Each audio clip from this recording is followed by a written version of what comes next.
Back in 1986, Ford shocked the world with the introduction of their new family sedan, the Taurus. It was a very influential vehicle that brought many new innovations and technologies to the midsize family sedan class. It even helped push Ford to the bestseller status from 1992 to 1996, eventually losing that title to the Toyota Camry in 1997. So what happened? Well, Ford kind of let the Taurus fall behind as it shifted more of their attention toward trucks and SUVs. Ever since Ford brought the Taurus nameplate back in 2008, they've told us that they're recommitted to cars. So how does this refreshed 2013 model stand against its other full-size competition? Let's find out.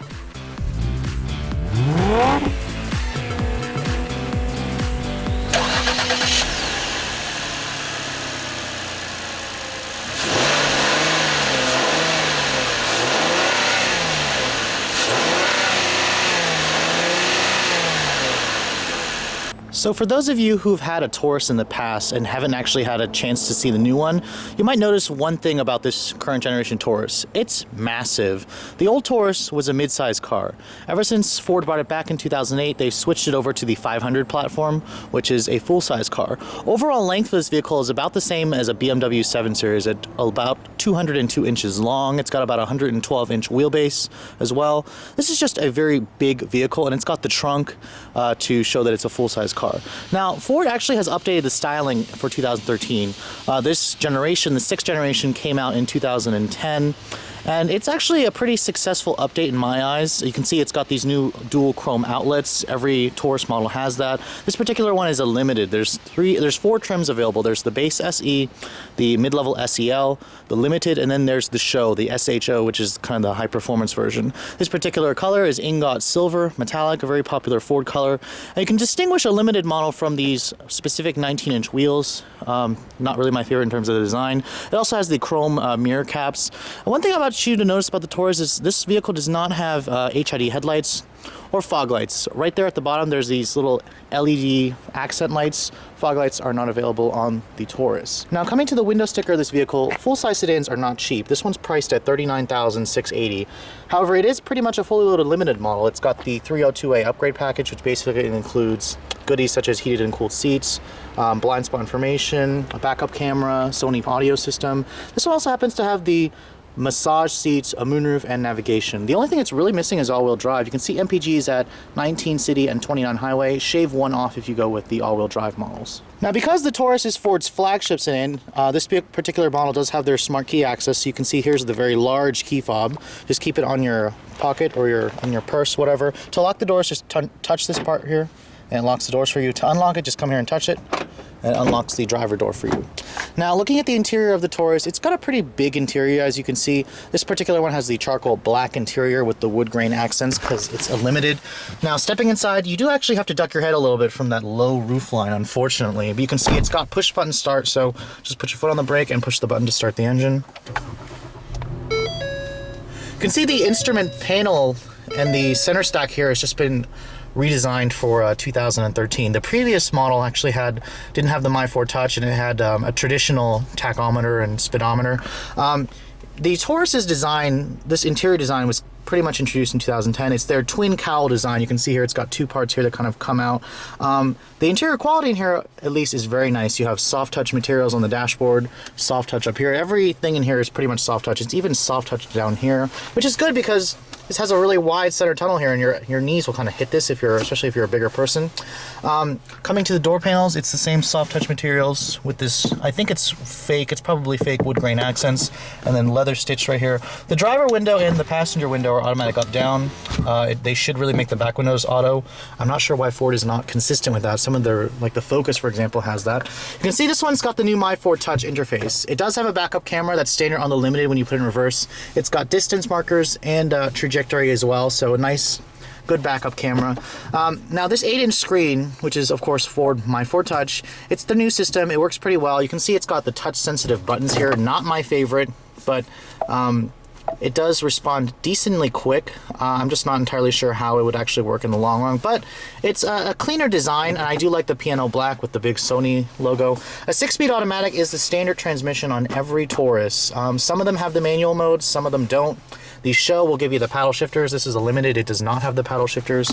Looking at the center console here, it's pretty small, but you have your, your USB, your SD card slots, your aux ports in there as well. Now the glove box of the Taurus is on the normal size. It's lined with felt and it's damped. Overall, the interior, as expected, as their flagship, is a pretty nice place to spend time. Now, the backseat of the Taurus is actually quite surprising. This is a full-size sedan, so you expect it to be large, and it's okay. It's actually not as large as you would think. Mid-size sedans like the Fusion, the Passat, they actually give you a little bit, the same, if not more space. You do have vents back here, and this particular limited model does have heated rear seats and a power outlet. You have an armrest right here with cup holders, and then the seats do fold 60/40, so at least they included that. You can see here in terms of the door panels, they are carried over from the front. It's all soft touch, the fake wood accents, and then leather stitch right here. It's all really nice, high quality materials. Now you can access the trunk from back here. There is a button, it's hidden right here underneath the license plate frame. You have to keep the key on you. You can see the trunk on the Taurus is huge. This is where the fact that it's a full-size sedan really matters to you. It offers 20 cubic feet of space, which is roughly about 5 more than the mid-size competition. The seats do fold 60/40, so that it'll expand the already cavernous trunk. It's got a pretty good opening. Overall, you buy a full-size sedan like this for the trunk capacity.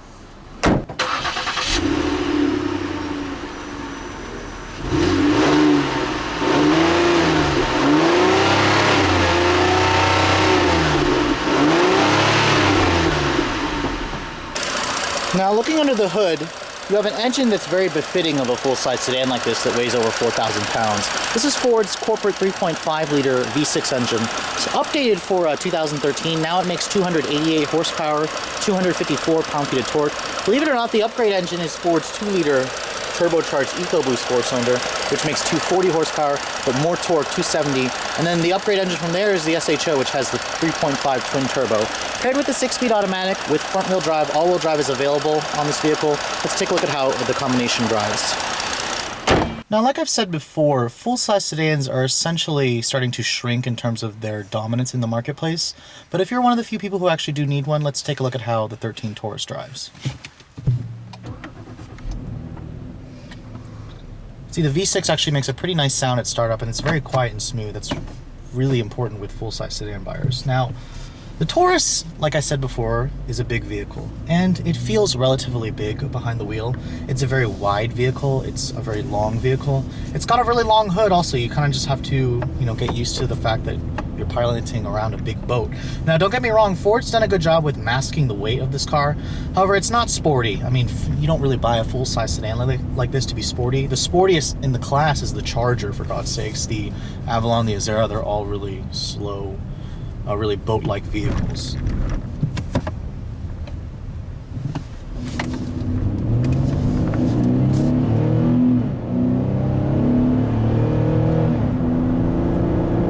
Now, for a 3.5-liter V6, it makes decent power. Now, it's not going to overwhelm you with power. It's got decent pull, and it makes a pretty nice sound.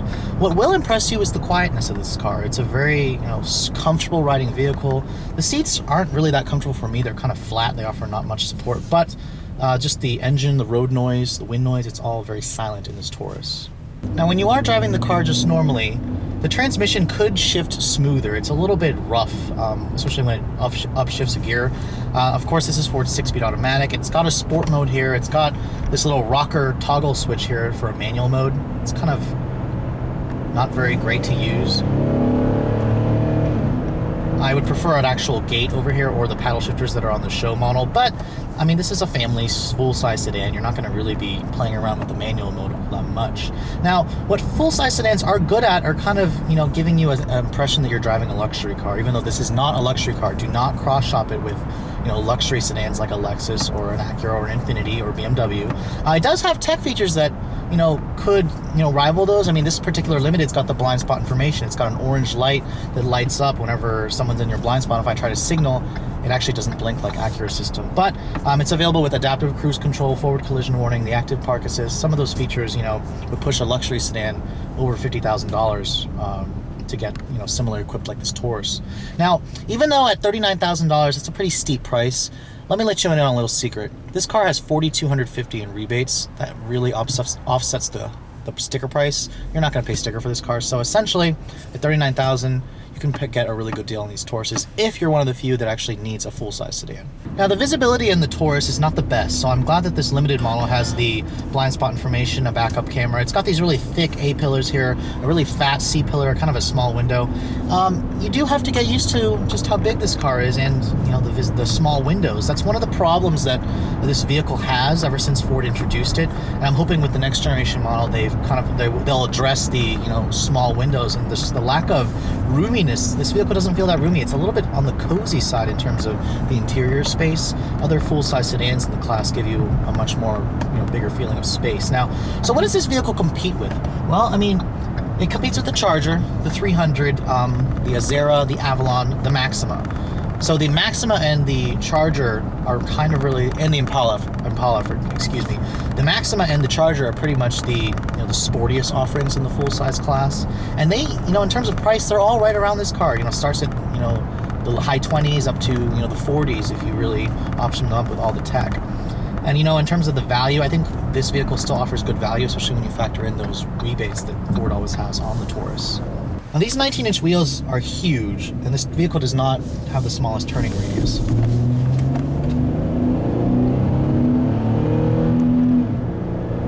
You can see acceleration is actually a little bit soft. I'm a little disappointed. There's not much torque in this vehicle, and the 6-speed automatic is too eager to stay in top gear unless you have it in the sport mode. Then it's just too jerky. I kind of think that Ford needs to reduce the weight of this vehicle, and really, you know, the 2-liter EcoBoost offers a little bit more torque, but it's still not very fast. This V6 is decent. It's good enough for most buyers, but for those of you who want that, you know, sleeperness, that you probably need to go for this SHO. But anyways, if you guys are in the market for a Taurus, definitely take a look at one. It's still a good choice in the full-size sedan segment. But thanks so much for watching, guys. I'll catch you all later.